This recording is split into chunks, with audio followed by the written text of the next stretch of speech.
Alhamdulillah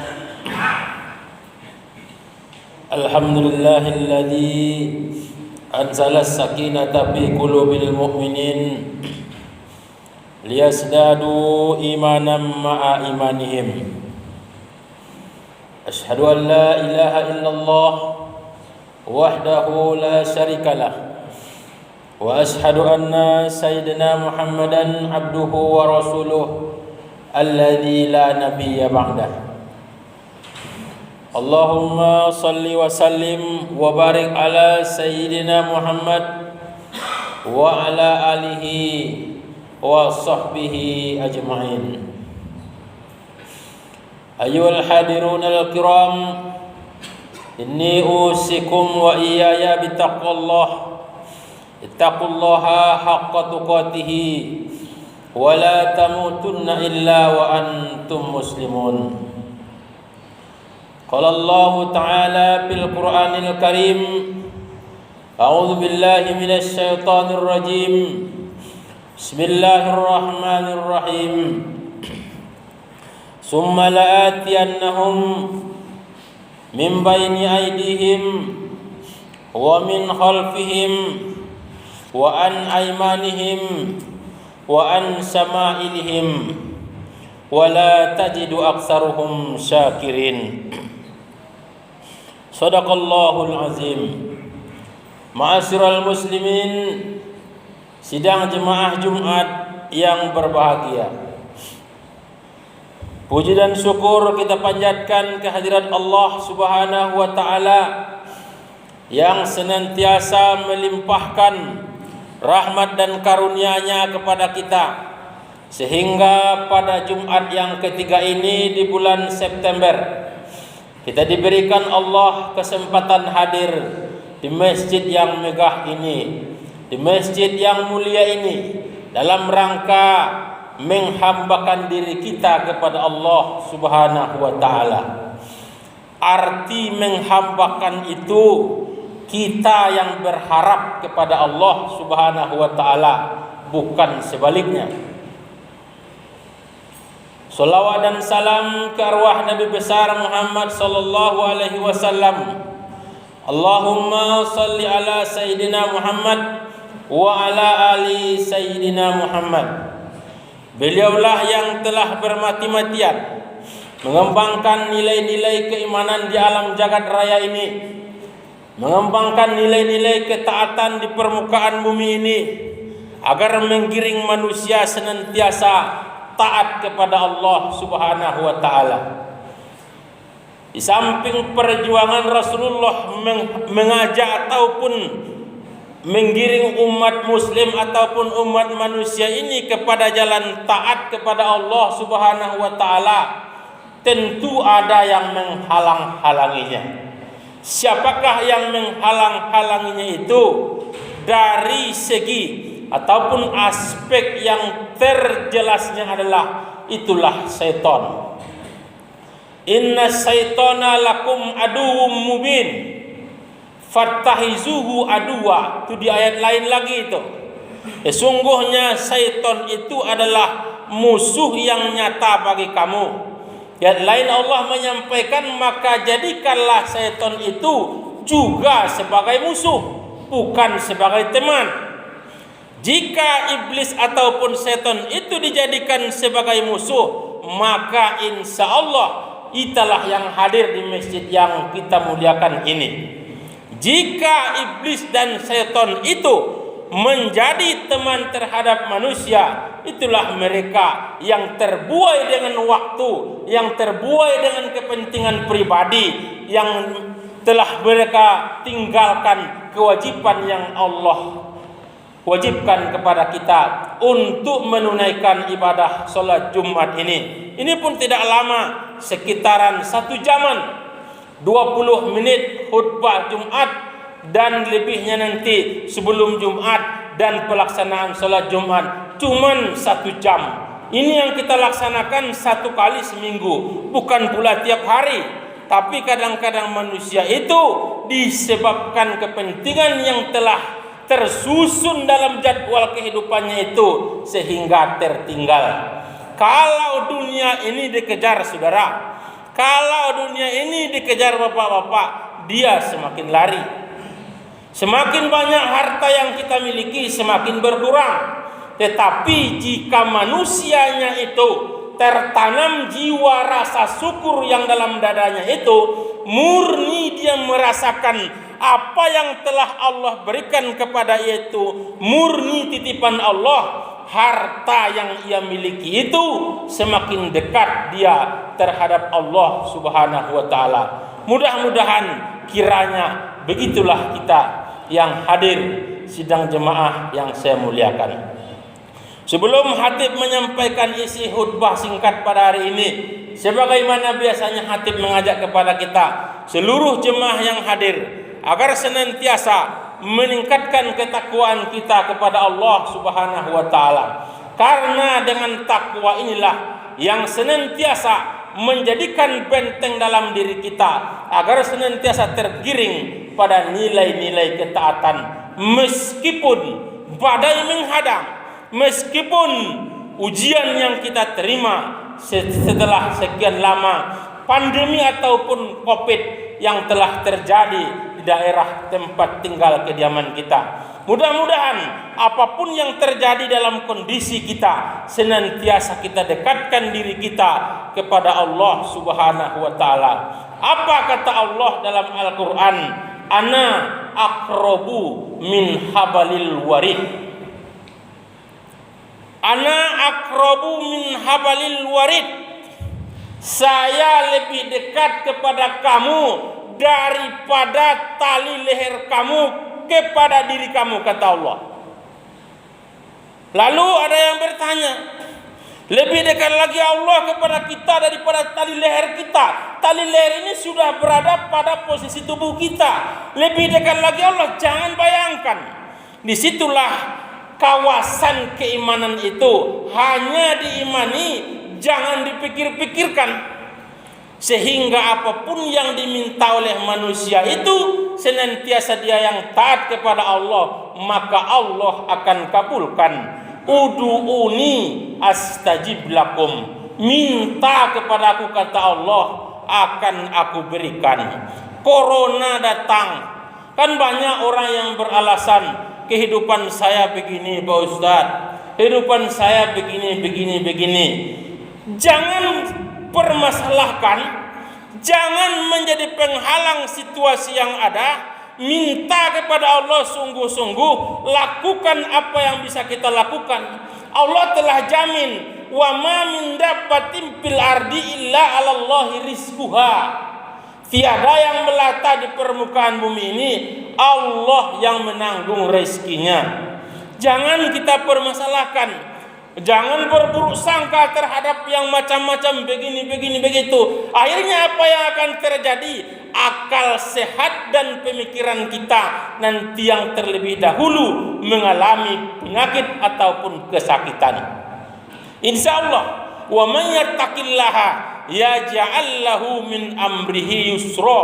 Siapa yang bertakwa kepada Allah, Allah berikan jalan hidupnya yang mudah. Corona tak corona, Covid tak Covid, terserahlah.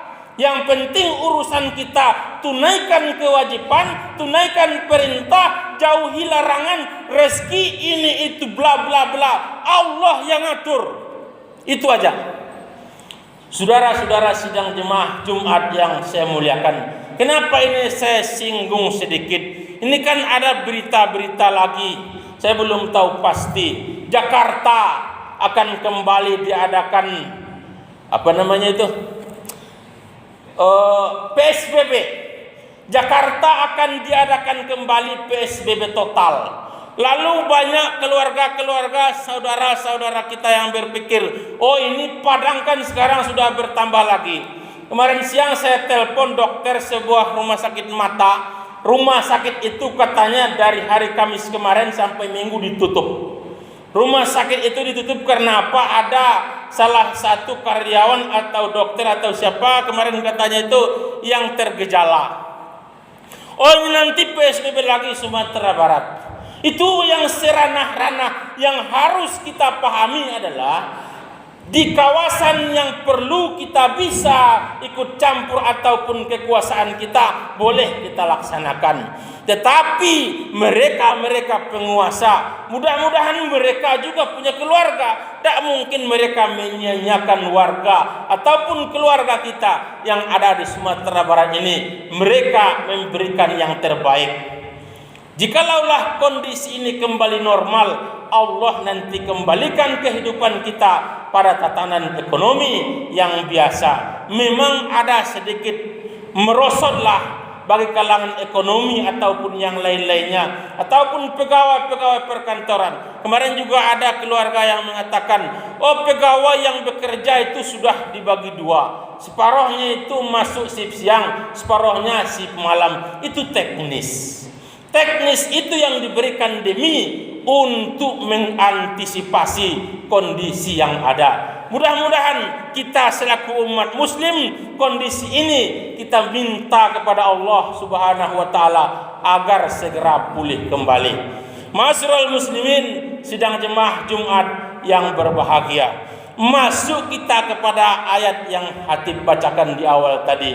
Summa la'atiyannahum min baini aydihim wa min khalfihim wa an aymanihim wa an sama'ilihim wa la tajidu aksaruhum syakirin.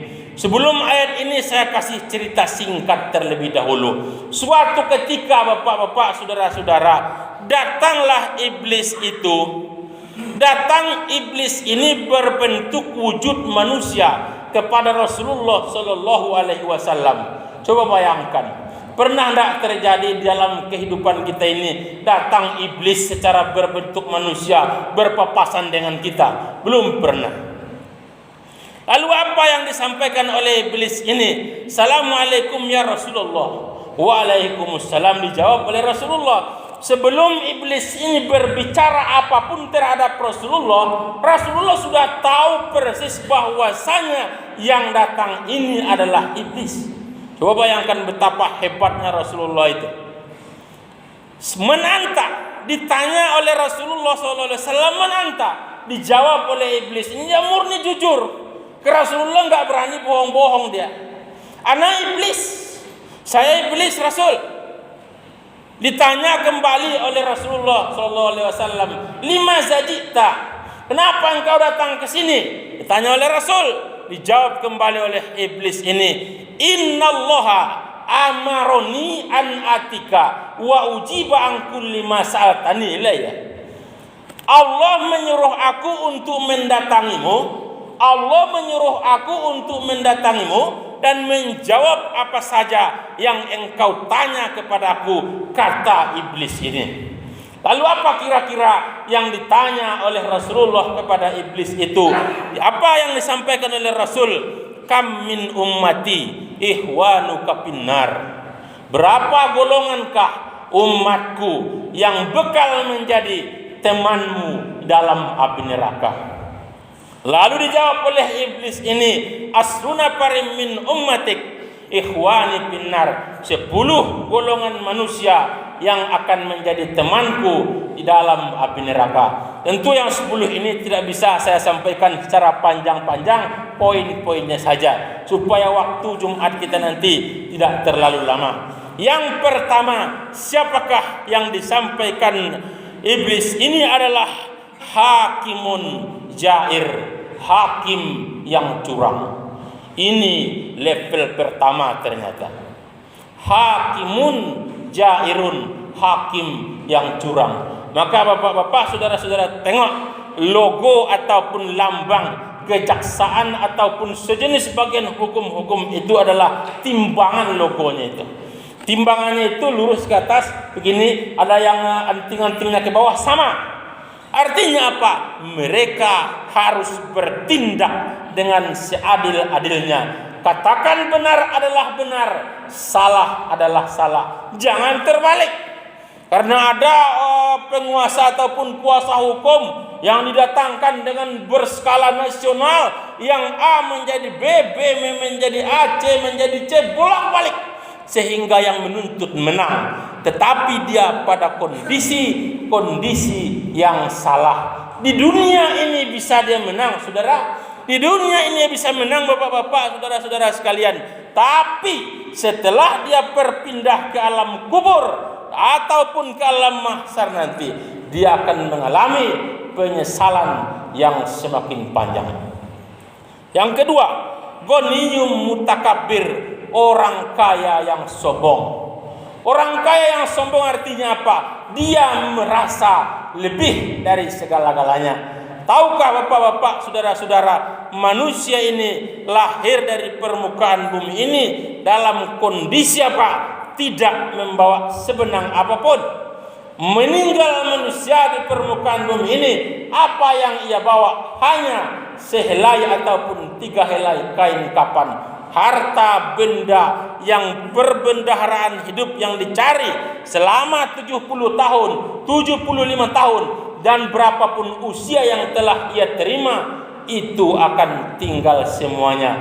Melainkan apa yang telah kita berikan, yang telah kita infakkan ketika kita hidup. Saya lihat, alhamdulillah, masjid ini luar biasa.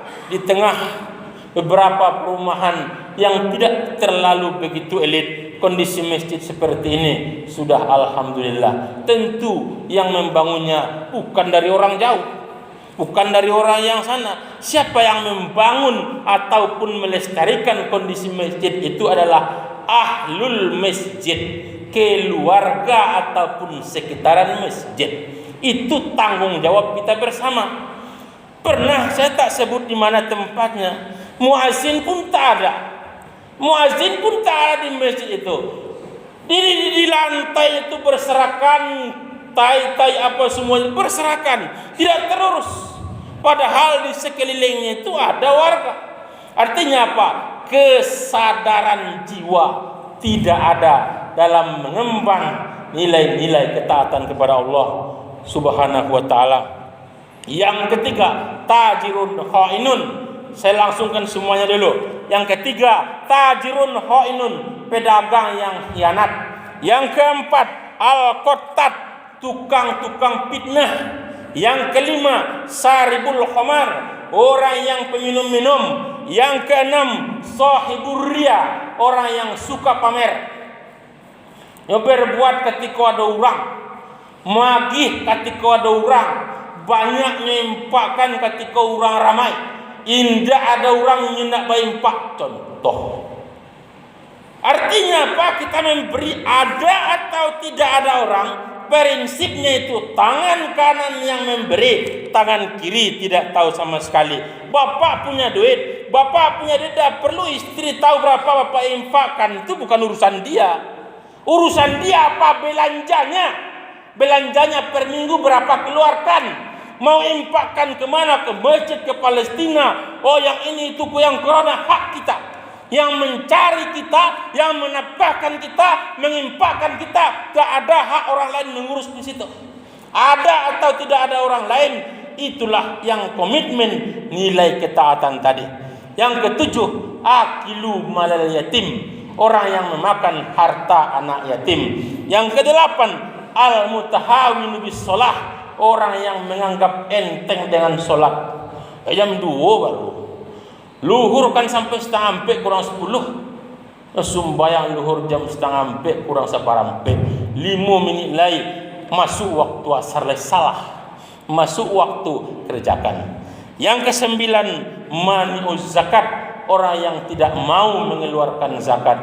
Harta berlimpah ruah tapi tidak dikeluarkan zakatnya. Apa kata Allah? Wa bi amwalihim haqqul lisaili wal mahrum.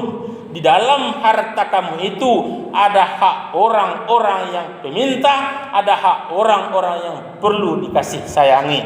Itulah harta yang kita cari, pergi pagi, pulang siang, pulang malam, ada. Jangan ragu itu, jangan khawatir. Harta yang kita zakatkan itu sebelum jatuh kepada tangan si mustahik ataupun yang berhak menerima, terlebih dahulu Allah memberikan balasan terhadap manusia. Coba lihat pengusaha mana di Indonesia ini yang bangkrut, orang yang rutin mengeluarkan zakat. Jangankan Indonesia, Sumbar aja dulu. Jangankan Sumbar, Kota Padang aja dulu. Tengok Orang yang dermawan, hartawan, pengusaha ataupun konglomerat yang senantiasa rutin dia membangun masjid, memberikan zakatnya, tidak akan tambah susah, malah bertambah jaya. Yang terakhir adalah mayutilul amal, orang yang panjang angan-angan. Angan-angan cita-cita banyak tapi tidak namuh bausaho. Ini yang 10 macam ini, mudah-mudahan bermanfaat kepada kita bersama, dan juga khatib yang menyampaikan fa'tabiru ya ulil absar la'allakum turhamun.